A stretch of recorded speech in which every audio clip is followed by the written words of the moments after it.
di nuyu autorité administrative yi nga xam ne ñoom ñoo ñu gunge suba ba léegi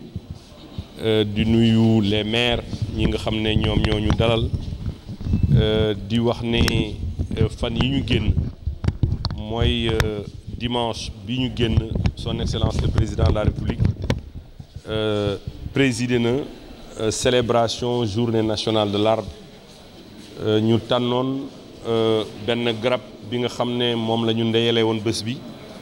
muy guy gi moom ci boppam mu jëmbatal ko boppam ci loolu nag président de la république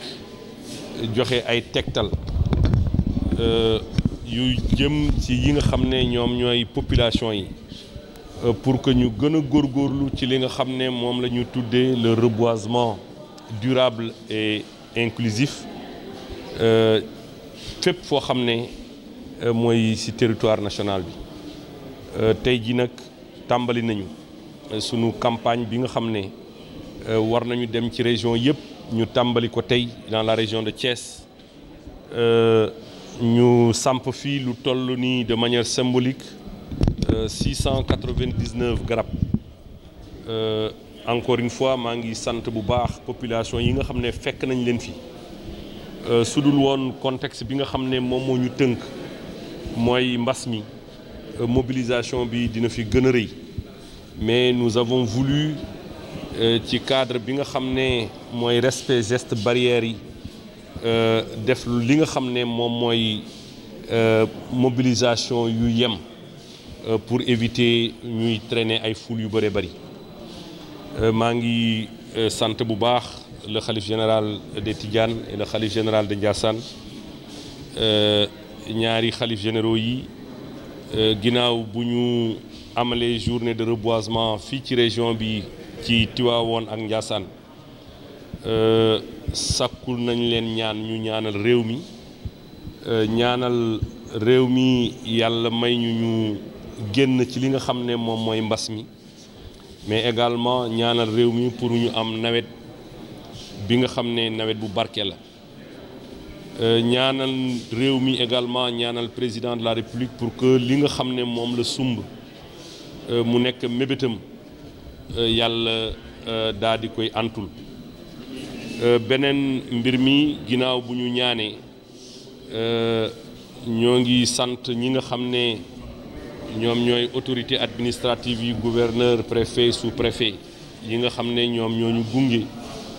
ci mission bi nga xam ne moom la ñu yëkkati te fas yéene dem ci région yëpp suba bu soobee yàlla ñu ngi dem ci région de Diourbel ak région de Louga une partie parce que dinañ dem Touba ak Darou Mousti.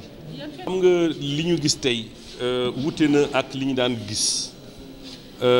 avant dañ doon def ay reboisement en régie mais li ñu gis nii population yi seen bopp ñoom ñoo jóg porte-parole xalif bi sànq wax na jigéen ñi ñu fekk fii fas nañu yéene laxasaayu bépp garab bi ñu jëmbat fii ñoom ñoo koy arrosé toppatoo ko donc jëmbat garab lu baax la waaye toppatoo ko lu am solo la donc loolu suñu xel dal na ci li nga xam ne moom la ñu dégg fii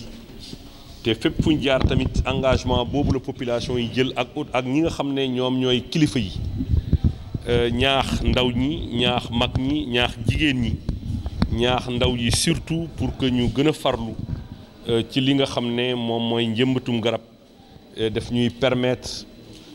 àll bi gën a naat daf ñuy permettre dëkkuwaay yi gën a rafet gën a ñoŋ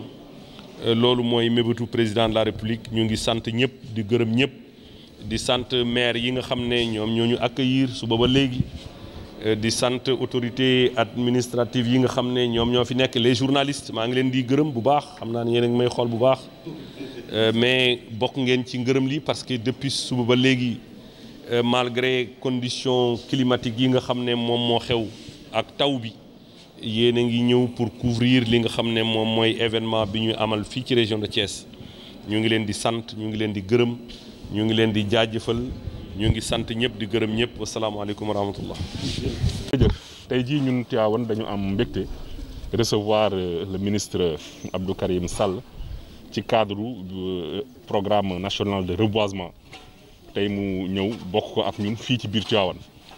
mu nekk loo xamante ne nii biñ ko yëgee rek dañu daal di informer le khalife général ci kaddu Serigne Babacar Sy Abdoul Aziz ñu yabal fa délégation ñu waxtaan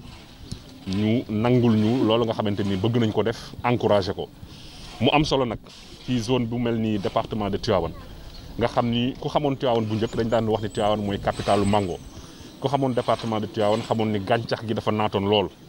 wante développement dafa ànd ak ay externalités négatives dafa ànd ak ay conséquences yoo xamante ni tey jii si département de Tivaouane nekk na suñu yitte ndaxte gàncax gi na mu meloon bu njëkk ak tey jii wute na lool. loolu nag bu amee liñ ci mën a sauver mooy ñun ñëpp fu ñu toll ñu xam ni saxal ay garab ci dëkk bi saxal ay garab ci àll bi mooy li nga xamante ni moo ñu mën a sauver loolu nag suñu kilifa yi dañu cee xirtal bërëb bee ngeen di gis ci Achoura bu mujj bi Serigne Pape Malick si boppam sampoon na fi symboliquement benn garab wax ni dafa bëggoon nag xadara bi ak mairie ñu fexe ba bu pèlerinage amatee Tivaouane muy gàmmu muy ziar général wala leneen pèlerin buy ñëw ñu jël les dispositions nga saxal benn garab ci biir Tivaouane loolu nag xëy na tey jii day doon tàmbali bi symboliquement samp nañ si esplanade des mosquées dem nañ place su Xalxuus ndax ku wax Tivaouane nag wax Cheikh Seydi Hadji Malick te foofu place bu Cheikh Seydi Hadji Malick tànn non seulement mu nekk cimetière yi mais également ñu fay julli it mais aussi si gis ngeen ci voie de dégagement bi foo xamante ni ñun dañ fa prévoir def fa benn parcours sportif sur plus de 5 kilomètres foofu tamit def nañ fa ay garab dem aussi CPRS muy centre de perfectionnement et de réinsertion sociale ñu saxal fa ay garab loolu nag comme ni ma wax ay symbolique la mais li ñu ëppal solo ci mbir mi mooy que Tivaouane waa yi xam ni saxal garab nekk loo xam ne dañu war a xaar rek ba mairie wala kenn organiser mais ku si nekk heure boo ko mënee commencé ko sa buntu kër nga saxal fa garab te souvent garab yu utile lay doon ndax day doon garab yoo xamante ni nii day nekk en même temps ay fruits donc ñun mairie jël nañ toutes les dispositions bi mbir mi amee déjà commandé nañ lu ma 500 gavions pour que bu ñu sampee garab yi ñun ñu mën leen a protéger mais bu ñu fi jógee dinañ organiser jeunes yi muy le conseil communal de la jeunesse muy la Croix-Rouge muy les ASP ak jeunes Tivaouane yëpp ku nekk ñu parrainel la benn garab gannaaw bi nga xamante ni continuer nañu samp yeneen garab yi nga xamante ni nii ñoo des loolu nag day fekk si programme boo xam ne amoon nañ ko ak eaux et forêt identifié woon nañ ay artères identifié woon nañu ay espèces loolu yëpp kon incha allah dinañ ko dérouler fii ak weer bi di dee parce que dañu bëgg profiter ci hivernage bi garab yooyu sax dëgër mu nekk njëriñ ci Tivaouane ni ko suñu kilifa yi yéenee woon ni ko Serigne Abdoulaye Al Amine ci mujjug dundam daan wax ni Sénégal maa ngi leen di digal ngeen di saxal ay garab fu ngeen toll Tivaouane nekk ci exemple d'autant plus que nag ñun ci mairie bi dañ def benn option verte tey jii am nañ benn projet boo xamante ni moo ñu accompagner sur les déchets dangereux am nañ beneen projet boo xamante ni nii Tivaouane avec le JJJ dañ ko boole ci ville secondaire verte yi kon lii ñu def nii yëpp dafa méngoo ak suñu gis-gisu Tivaouane ëllëg sama directeur Tivaouane ëllëg waaye dafa méngoo également ak gis-gisu suñu kilifa yi ci xadara maam Seydi Hadji Malick tey jii nag ñu ngi ci turu waa Tivaouane yëpp ñu ngi remercier ministre bi li mu tànn Tivaouane boole ko ci programme am moom ci boppam mu ñëw ni ko kilifa yi bëggee ñu saxal fi ay garab yàlla nañ dem ba Tivaouane ni ñu ko bëggee mu nekk une ville verte yàlla defal ñu ko. ñu rappeler contexte bi. waaw contexte bi nga xamante nii lañ koy defee nii dafa fekk ni àdduna bi foo toll yaa ngi dégg ñu ñuy wax le changement climatique ak ay FM maanaam jaww ji tey jii lam ñu doon jox ci ay xéewal ñun ci industrialisation bi ci modernisation bi dafa ànd ak ay mbir yoo xamante ni tey jii saxal garab jafe na mais également li ñuy woowee couche d'ozone nga xamante ni garab yu bari yi bokk na ci li koy protéger mi ngi commencé di yàqu waaye lii nag ki joxe signal bi mooy le président de la république Macky Sall ñun ñëpp gis nañ ko ci Diamniadio mu samp benn garab tey ren yi mu tànn le baobab def ko l'arbre parrain loolu baobab nag ñun ñu dëkk Kajoor xam nañ njariñam ci xob yi ci écorce bi xam nañ njariñam également ci racines yi mais également ci fruit bi kon loolu nag moom dafay joxe exemple bëgg Sénégalais yëpp topp ci parce que Sénégal gii fi ñu toll soxla nañu bépp dëkk bu mu mënti doon ñu saxal fa garab ndax day bokk li nga xamante ni daf ñuy aar. Comme vous le savez tous, son Excellence le Président de la République a présidé le dimanche dernier la journée nationale de l'arbre. C'est une journée qui a été célébrée dans toutes les régions du Sénégal. Son Excellence le Président de la République nous a donné des instructions très précises de nous impliquer au plus haut niveau pour une campagne de reboisement réussie. Vous savez que Son Excellence le Président de la République, dans le cadre du plan Sénégal émergent, demande à tous les Sénégalais de faire en sorte qu'on ait un reboisement durable et inclusif sur tout l'étendue du territoire national. Ce matin, nous avons démarré notre campagne de reboisement. Cette campagne de reboisement va nous amener dans toutes les régions du Sénégal. Nous avons démarré ce matin par la région de Thiès. Nous sommes allés à Tivaouane et ici à Ndiassane, où de manière symbolique, nous avons planté 699 arbres. Je dis bien, c'est un symbole, c'est de manière symbolique. Et nous avons sensibilisé davantage les populations pour qu'elles s'impliquent davantage sur cette action citoyenne qui est le reboisement au niveau des axes routiers, mais également au niveau des axes autoroutiers, comme l'a si bien indiqué le Président de la République. Nous avons eu un entretien avec le khalife général de Tidiane. Nous avons également eu un entretien avec le khalife général de Ndiassane, qui ont formulé des prières pour la réussite de cette campagne, mais également pour un hivernage pluvieux. Formuler des prières également pour que le Sénégal puisse se débarrasser le plus rapidement possible de cette pandémie, le Covid-19, qui est une pandémie très handicapante. Je pense que l'appel est bien entendu. Nous demandons à tous nos concitoyens de profiter bien sûr de cet hivernage pour planter davantage d'arbres dans les villes, dans les villages, notamment au niveau des axes routiers et bien sûr au niveau des axes autoroutiers. Vous savez, nous avons à Tivaouane et à Ndiassane planté des cocotiers. Bien que le parrain, l'arbre parrain de cette année, de la journée nationale de l'arbre, c'est le baobab. Mais il y a des espaces qui ne s'y prêtent pas, qui ne sont pas adaptés à la plantation de cet arbre. C'est pourquoi nous avons choisi des cocotiers et d'autres espèces pour les planter, tantôt au niveau des artères, tantôt au niveau des espaces. Et nous avons également prévu de mettre à la disposition des populations qui le souhaitent bien sûr, dans le cadre des organisations existantes, pour que le reboisement puisse continuer après. Demain, nous serons, Inch'Allah, à Touba et à Darou Mousti, Inch'Allah, dans le cadre toujours du programme que nous avons concocté, qui va nous conduire dans toutes les régions du Sénégal. Mais je vous remercie. Je pense qu'aujourd'hui, c'est une belle journée pour la commune de Tivaouane, qui a eu l'honneur et le privilège de recevoir le ministre de l'Environnement, M. Abdou Karim Sall, dans le cadre du programme national de reboisement. C'est d'autant plus important pour nous que l'environnement du département de Tivaouane s'est beaucoup détérioré. Le couvert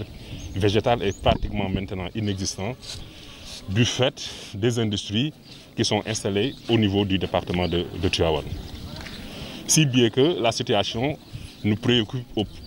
premier point. Nous-mêmes, nous avions concocté un programme de reboisement pour cette année et ça a été une heureuse coïncidence que le ministre ait décidé également de nous faire l'honneur de venir aujourd'hui dans un contexte où la commune de Tivaouane a fait une option verte avec le projet Prodemit qui gère les déchets solides et les déchets dangereux, mais également le DJI avec qui nous sommes en train d'exécuter un protocole parce que Tivaouane a été éligible au programme des villes secondaires vertes. Aujourd'hui, nous avons symboliquement démarré par l'esplanade des mosquées. Ce n'est pas un hasard, c'est un heureux hasard peut-être, parce que Serigne Pape Malick Sy, lors de la dernière Achoura, avait symboliquement planté lui-même un arbuste au niveau de l'esplanade des mosquées et avait émis le vœu pour que le Hadara et la mairie puissent s'organiser pour qu'à l'occasion du Mawlud et des événements religieux, que chaque pèlerin puisse planter un arbre à Tivaouane. Cette année, comme je vous l'ai dit, on avait ce programme-là. C'est vrai, la journée elle est importante, le programme il est important, mais notre objectif c'est d'inculquer la culture de reboisement à tous les Tivaouanois. S'ils ne le font pas en grande envergure, que chacun le fasse chez lui. Aujourd'hui, on a choisi des symboliques, l'esplanade des mosquées, Khalkhous, qui est le choix de Cheikh Seydi Hadji Malick, qui est le site également de prière. Et tout ceci a été fait sous la bénédiction du Khalife général de Tidianes par la voix de Serigne Babacar Sy Abdoul Aziz. Et c'est la même activité également qu'on a déroulée au niveau de ce qu'on appelle ici communément la corniche, même s'il n'y a pas de mer, parce que là-bas nous avons prévu également un parcours sportif. Tout compte fait, donc c'est une journée très bénéfique pour Tivaouane, qui lance la campagne de reboisement au niveau de la commune, puisqu'aujourd'hui c'est des plantations symboliques qui ont été faites en présence du ministre, en présence des élus également du département, mais cela va se poursuivre et je salue quand même la mobilisation du Conseil communal de la jeunesse, la mobilisation de la Croix-Rouge, de manière générale la mobilisation des jeunes qui ont compris que cette activité-là n'est pas une activité ordinaire, mais c'est une activité que nous voudrions pérenniser au niveau de Tivaouane et comme je l'ai dit, inculquer aux populations cette culture de reboisement partout dans Tivaouane afin que ce que disait Serigne Abdoul Aziz Al Amine à la fin de sa vie puisse se réaliser. Il ne l'avait pas dit pour Tivaouane, mais il disait souvent qu'il invitait les Sénégalais à planter, non pas faire du maraîchage simplement, mais surtout la plantation d'arbres, parce que c'est ça qui peut nous sauver aujourd'hui. Je pense que j'ai dit l'essentiel pour cette activité. Juste rappeler également que l'arbre parrain cette année, c'est le baobab. Et nous, Kayoriens, nous connaissons véritablement l'utilité du baobab. Des feuilles à l'écorce, en passant par les racines et ce qui est communément connu également, le fruit. Et c'est le président de la République lui-même qui a donné le là en plantant un baobab au sein donc, du centre international Abdou Diouf de Diamniadio et inviter tous les Sénégalais, que ce soit les élus, que ce soit les populations tout court, de répéter ce geste partout dans ce pays. Et le contexte s'y prête parce qu'effectivement avec le changement climatique et ses effets, je pense que nous avons tous besoin d'être conscientisés sur la plantation des arbres partout où nous serons.